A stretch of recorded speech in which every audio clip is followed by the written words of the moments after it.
సంక్షేమాల విషయానికి వద్దామండి. ఇప్పుడు మీరు మేనిఫెస్టోది మీకు సంబంధించి చెప్పారు. ఇప్పుడు సంక్షేమాలకు పెద్దపీట వెయ్యింది ఎవరు కూడా మొగ్గు చూపట్లేదు ఓటర్ అనే వ్యక్తి. సో అలా చెప్పండి. ఓకే, వాటర్ అని మొగ్గు చూపట్లేదు అన్నారు, చెప్పండి దాని తర్వాత ఏంటి? మొగ్గు చూపట్లేదు అని మొగ్గు చూపటం కోసం సంక్షేమాలని మీ ప్రశ్నలోనే సమాధానం ఉంది. ఓకే, అంటే వాటర్ మొగ్గు అలవాటు పడుతున్నారు కదా ఇప్పుడు, అదే కదా నేను అదే అనైతికం ఉంటున్నా, అదే అనైతికం. సో ఇప్పుడు ఈ ప్రభుత్వం తీసుకుంటున్నటువంటి సంక్షేమాలపై మీ అభిప్రాయం ఏంటి? ఇవన్నీ కూడా ఎప్పుడు వీటిని నిరోధించగలుగుతామంటే వీటిని నిరోధించాలంటే వీటిని నిరోధించాలి కదా, నిరోధించాలి. మరి వాళ్ళ మనుగడకి మీకు ఒక్క మాట, మనుగడకి అని అంటే ఇవ్వనప్పుడు మనుగడ లేదా? 18 సంవత్సరాల వాళ్ళకి డబ్బులు ఇస్తా ఉంటున్నారా? మొన్న ప్రకటించారా? ఎవరు ప్రకటించారు? 18 ఏళ్ళు రాగానే అమ్మాయికి ఇస్తామని అంటున్నారా? అవును, ఇప్పుడు వీళ్ళు వాళ్ళని దృష్టిలో పెట్టుకుని వీళ్ళు కూడా అంటున్నారా? అవును. ఇప్పటి వరకు అది తప్పు అన్నారా? ఇప్పటి వరకు అది తప్పు. రాష్ట్రంగా అభివృద్ధి లేదు, నాశనం అయిపోతుంది అని అన్నారు కదా. జపాన్లో అయిపోతుంది, శ్రీలంకలో అయిపోతుంది అన్నారు కదా. ఇప్పుడు అదే సార్, ఇప్పుడు అమ్మఒడి ఒకళ్ళకి ఇస్తే ఇప్పుడు వీళ్ళు ఎంతమంది ఉంటే అంతమంది అంటున్నారు. అట్లా ఏదైతే ఏంది ఎట్లా ఇస్తారో చెప్పండి. వచ్చే ఆదాయం ఎంత, ఉద్యోగులకి జీతాలు ఎంత అవుతాయి? ముందైతే గెలుస్తాం, గెలవాలి కదా, గెలవడానికి రకరకాల మార్గాలు. మీకు అదే చెప్తున్నానండి. ఈ అనైతికత వల్ల అసహ్యించుకుని చదువుకున్న వాళ్ళు ఓట్లే ఇట్లా 20%, అది కూడా చూడండి, కొంతమంది ఉన్నవాళ్ళు నోటాగేస్తున్నారు. ఇప్పుడు మీరు అనేది ఇప్పుడు రెండు, ఇటు వైసీపీ కావచ్చు, టీడీపీ కావచ్చు, వీళ్ళందరూ తీసుకునే ఏదైతే ఉన్నాయో సంక్షేమాలకి వ్యతిరేకం అంటారా? ఇట్లా చేయకూడదు అని అంటారా మీరు అనేది? అది చెయ్యకూడదు. సంక్షేమం ఎవరికి అవసరమో వాళ్ళకి ఇంటికి తీసుకుని వెళ్ళి ఇవ్వటం అనేది అది చాలా అత్యవసరం, చేయవలసింది అది. ఓకే, సంక్షేమం ఎవరికి అవసరమో వాళ్ళకి, నీడ్ ఉన్న పీపుల్కే కదా ఇప్పుడు వెళ్తుంది అనేది, కాదా? మీ సంక్షేమం వాళ్ళకి నిజంగా అవసరమా? ఓకే, ఎట్లా ఫైండ్ అవుట్ చేయాలి వాటిని? ఎట్లా ఫైండ్ అవుట్ చేయాలని అంటే మీరు తెల్ల రేషన్ కార్డు వీళ్ళకి అవసరమా కాదా, ఎంత ఆదాయం ఉంటే తీసుకుంటారనేది మీరు తెలియదా మీకు? ఈ ఫైండ్ అవుట్ చేయటం మీకు నాకు ప్రభుత్వ యంత్రాంగం ఉంటుంది, దానికి విధానం ఉంటుంది, దాని ప్రకారం ఇచ్చే అంటున్నారు. మీకు ఎన్ని రకాలుగా చెప్పచ్చండి. మీరు చెయ్యవలసినటువంటిది చిత్తశుద్ధితో చేయటం లేదు. మీరు అభివృద్ధి, సంక్షేమం అనేటువంటివి రెండూ కూడా ఏ దేశంలో ఉన్నా, ఈ రాష్ట్రం కాదు, పక్క రాష్ట్రం కాదు, ఏ దేశంలో ఉన్నా సరే అది ఆగదు. అది ఆగదండి. అది అభివృద్ధి చేయకుండా ఎవడుంటాడండి? ఏదో ఒక ప్రాజెక్ట్ పెడతాడు, ఏదో జరుగుతూ ఉంటుంది అభివృద్ధి. అది ఎంత జరిగింది, ఎంత జరగలేదు అనే దాని మీద చర్చ ఉంటుంది, విమర్శ ఉంటుంది. చెప్తాను మీకు. సంక్షేమం కూడా, సంక్షేమం ఇవ్వకుండా అసలు ఎవడు ఉండడండి. ఈ భూప్రపంచంలో ఏ గవర్నమెంట్ కూడా సంక్షేమం ఇవ్వకుండా ఉండదు. అవును. మీకు ఇంకోటి ఈ విషయంలోనే మీకు చెప్తాను. స్విట్జర్లాండ్లో నాకు ఒక ఆయన ఐక్యరాజ్య సమితితో అనుబంధమైన ఒక సంస్థ ఉన్నది. వాళ్ళు ఏంటంటే ప్రతి దేశంలో ఉండేటువంటి ప్రజాస్వామ్య విధానాలు వీటన్నిటిని కూడా చర్చిస్తూ వీటి గురించి వాళ్ళు కొంత సహాయం చేస్తూ ప్రపంచ ప్రజాస్వామ్య వ్యవస్థని నిలబెట్టేటువంటి ఒక సంస్థ ఉంది. అంటే రష్యాలో ఒక ఆయన ఉంటారు, ఆయన పేరు ఎల్జే గారు, ఏమండి జైరామ్ గారు. ఆయన నన్ను ఈ టీవీలో ఇట్లా మాట్లాడుతుంటే ఆయన ఫోన్ చేసి పరిచయం చేసుకుని నేను కలిసాం. ఆయన హైదరాబాద్ వచ్చినప్పుడు ఆయన చెప్పిన విషయం ఏంటంటే, స్విట్జర్లాండ్లో ఒక పెద్ద ప్రొసెషన్ జరుగుతుందండి, ఒక ఊరేగింపు ఇది చేస్తున్నారు. ఆయన అక్కడ కాన్సులేట్ దగ్గర ఉన్నప్పుడు ఏమిటి అని పక్కన స్నేహితుడిని అడిగితే వాళ్ళు ఏవో ఉచితంగా ఇస్తా ఉంటున్నారండి, మాకు అక్కర్లేదని చెప్పి వాళ్ళు వ్యతిరేకంగా నిరసన ప్రదర్శన చేస్తున్నారు. ఉచితంగా ఇస్తామనంటే వాళ్ళు వద్దు, మాకు ఏవో సబ్సిడీలు ఇస్తా ఉంటున్నారు. ఉచితంగా అంటే సబ్సిడీలు, ఏ విషయం సబ్సిడీలు ఇస్తామంటే మాకు వద్దు అని నిరసన చేస్తే ఆ ప్రభుత్వం వాటిని ఆపేసిందిట. అంటే ప్రజలు, అక్కడ ప్రజలైనా ఇక్కడ ప్రజలైనా ఒకటే, వాళ్ళని అలా తయారు చేశారు వాళ్ళు. ఆ విద్యా వ్యవస్థ, ఆ ప్రభుత్వ విధానాలు వాళ్ళు ఆలోచించి ఇలా చేస్తే మనం యాచకులుగా తయారైపోతాం. మనం ప్రభుత్వం ప్రపంచ దేశాల పర్యాటక కేంద్రం కదా స్విట్జర్లాండ్. ప్రపంచ పర్యాటకులందరి దృష్టిలో కూడా మనం ఇదైపోతాం. మన ఆత్మాభిమానం మనం చూపించాలని వాళ్ళు ఏం చేశారు, నిరసన ప్రదర్శన చేశారు. ఇక్కడ కూడా మనకు అంతకన్నా ఎక్కువ పౌరుషము, ఆత్మాభిమానం మనకి ఇంకా ఎక్కువ. ఎందుకంటే మన జాతి వీరులు, మన పురాణ గాథలు అన్నీ కూడా రోషము, ప్రతాపము, నైతికత వీటి మీదే ఉంటాయి ఎక్కువ మన కథలన్నీ. కనుక మన వాళ్ళందరికీ అది ఉంది. కానీ వాటిని వీళ్ళు పైకి లేపట్ల.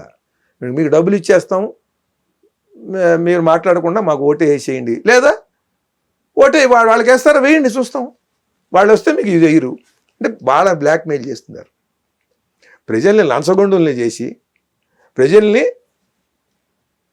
డబ్బులు తీసుకునేటట్టుగా అలవాటు చేసి వాళ్ళకి సంపాదించుకోవడానికి అవకాశం లేకుండా ఏ రకమైనటువంటి అభివృద్ధి చేయకుండా వీళ్ళ మీదే ఆధారపడేలా చేసి ఇప్పుడు మాకు మీరు ఓటేస్తే వేయండి, లేకపోతే వాళ్ళు వస్తే మీకు ఇవి కూడా ఇవ్వరు అని వాళ్ళని బ్లాక్మెయిల్ చేస్తున్నారు మృదువుగా, మధురంగా. అవునా? కనుక ఇది తప్పు.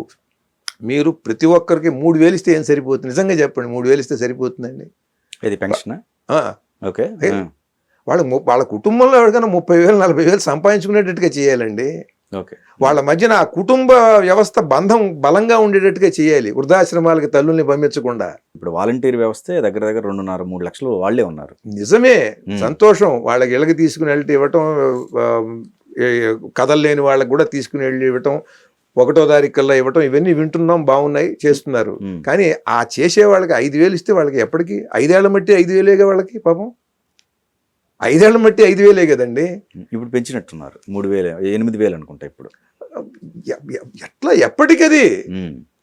ఎప్పుడు నేను అనేది వీళ్ళకేమో 8,000 వాళ్ళకేమో 3,000 4,000 చేయటం. ఇట్లా కాకుండా వాళ్ళ కుటుంబం కనీసం 25,000 వాళ్ళు సంపాదించుకుంటే వాళ్ళు హాయిగా బతుకుతారండి. దానికి కావాల్సినటువంటి అభివృద్ధి, దానికి కావాల్సింది ఏం చేశారో ఆ లెక్కలు చెబితే అది కరెక్టు. ఇవి చేయమనండి, ఇవేం మాకేం అభ్యంతరం లేదు, ఇవి చేయమనండి. ఇవి ఇట్లా చేస్తూ ఇదిగో ఇంతమందికి ఇది చేసాం, ఇంతమందికి ఇది చేసాం, ఇదిగో ఈ ఊళ్ళ నుంచి వచ్చేటువంటి ఈ డ్రైనేజ్ అంతా కూడా కృష్ణలో కలపట్ల, గోదావరిలో కలపట్ల, ఇగో స్వచ్ఛంగా నీరు ప్రవహిస్తున్నాయి చూడండి, స్వచ్ఛమైన నీరు చూడండి అని అక్కడికి వెళ్ళి మంత్రివర్గం, ముఖ్యమంత్రి అక్కడ ఉండి చూపించండి నీళ్లు, ఇగో స్వచ్ఛంగా ఉన్నాయి నీళ్లు, హాయిగా ఈ నీళ్లు తాగండి, మేము కూడా తాగుతున్నాం అని చెప్పి వాళ్ళు దోషులతో తాగమనండి ఏ నదిలో ఉన్న నీళ్లు. ఓకే. ఈ దేవాలయాలు అద్భుతంగా ఉన్నాయి చూడండి, ఇక్కడ ప్రతి సాధారణ భక్తుడు కూడా గర్భాలయంలోకి వెళ్ళి దర్శనం చేసుకుని వచ్చేస్తున్నాడు అని చెప్పమనండి ఏదన్నా ఒక దేవాలయంలో. కనుక మీరు డబ్బులు ఇచ్చేసి, ఓటర్లకి డబ్బులు ఇచ్చేసి అది మీరు గొప్పదనం అని మాత్రం అనుకోకూడదు. ఒక్కటే చెప్తాను మీకు అంజి గారు, ఇది చేయటానికి ఒక ముఖ్యమంత్రి కావాలండి, 4 ఆడిటర్లు చాలరా? ఎంత ఆదాయం వస్తుంది రాష్ట్రానికి, ఎంత జీతాలకు పోతాయి, ఈ ఉన్న దాంట్లో ఎవరెవరికి ఎంతంత పనిచేసేయాలి. దీనికి ముఖ్యమంత్రి ఎందుకండి? దీనికి రాష్ట్ర పరిపాలన, దీనికి రాష్ట్ర మంత్రివర్గము, ఇవన్నీ ఎందుకు అసలు? ఓకే, చెప్పండి. 4 ఆడిటర్లను పెట్టుకుంటే 4 ఆడిటర్లు వాళ్ళు చేసేస్తారు కదా. ఏ జిల్లాకి ఆ జిల్లా ఇంతమంది ఉన్నారు లబ్ధిదారులు, వాళ్ళకి ఇలా పంపించేస్తాం. ఇలా ఆడిటర్లు చెప్తారు, దానికి కలెక్టర్లు, ఎంఆర్ఓ, మన ఆర్డీఓలు, ఎంఆర్ఓలు వీళ్ళందరూ ఉంటారు. ఇప్పుడు అందులో వీళ్ళు కొత్తగా కూడా వాలంటరీ వ్యవస్థను పెట్టారు, వాళ్ళు తీసుకెళ్ళి పనిచేస్తారు, చెక్కుల్లో వెళ్ళిపోతారు, మీటర్ నొక్కేస్తే అయిపోతుంది. దీన్ని అడ్మినిస్ట్రేషన్ అంటే ఎట్లా అంటే నేను అడుగుతున్నా నేను. కనుక ఇది కాదు. ఇప్పుడు ఒక 100 రూపాయలు తీసుకుని ఒక 50 రూపాయలు మన ఖర్చులకు అయిపోయినాయి, ఈ 50 రూపాయలు అందరికీ తలో 2 రూపాయలు 3 రూపాయలు పనిచేశాను, నేనేం తీసుకోలేదు అని అంటే అది అసలు గొప్పదనం ఏమిటి? మీ డబ్బులు తీసుకుని నా ఖర్చులు నేను వాటిలోకి పెట్టేసుకుని మిగతా డబ్బులు నేను వాళ్ళకి పంచేసానండి. దీంట్లో నన్ను నాయకుడు అని అంటారా మీరు? చెప్పండి. నాకు తెలియదు, నాకు ఇది సందేహం. నాయకుడు అంటే ఏమిటి? ఇది నా జాతి, ఇది నా సంస్కృతి. ఏది ఈ సంస్కృతి ఆంధ్రప్రదేశ్కి? ఎక్కడుందండి ఆంధ్రప్రదేశ్కి సంస్కృతి? వాళ్ళు చెప్పండి. తెలంగాణకు ఒక సంస్కృతి ఉంది, వాళ్ళు మాట్లాడితే తెలంగాణ యాసలో మాట్లాడుతున్నారు వాళ్ళు.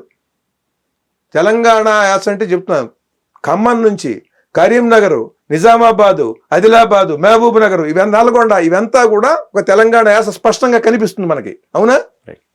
ఒకటే యాస కనిపిస్తుంది అన్ని జిల్లాలకి కలిపి. ఆంధ్రప్రదేశ్కి అట్లా కాదు. విజయనగరం, శ్రీకాకుళం, విశాఖపట్నం ఒక ప్రత్యేకమైన యాస కనిపిస్తుందే. గోదావరి జిల్లాలో యాస ఒక మాండలికం ఒక రకంగా ఉంటుందే. కృష్ణా గుంటూరు జిల్లాలో ఒక రకంగా ఉంటుందే. నెల్లూరు జిల్లా ప్రత్యేకించి ఒక రకంగా ఉంటుందే. రాయలసీమ ఒక రకంగా ఉంటుందే. ఐదు అద్భుతమైనటువంటి యాసలతో ఉన్నటువంటి ఆ భాషను మీరు ఏం రక్షిస్తున్నారు? ఆ మాండలికాలు, ఆ జానపదాల పాటలు, వాటి ఆ కళల్ని ఏం రక్షిస్తున్నారు? సాంస్కృతిక శాఖ ఏం రక్షించింది 5 ఏళ్ళు చెప్పండి? ఏం చేసింది సాంస్కృతిక శాఖ? భాషా శాఖ ఈ 5 మాండలికాలని ఎలా పరిరక్షించేటువంటి ప్రణాళికలు వేసి ఏం చేసింది? ఏం నిలబడిందో చెప్పండి 5 ఏళ్ళు.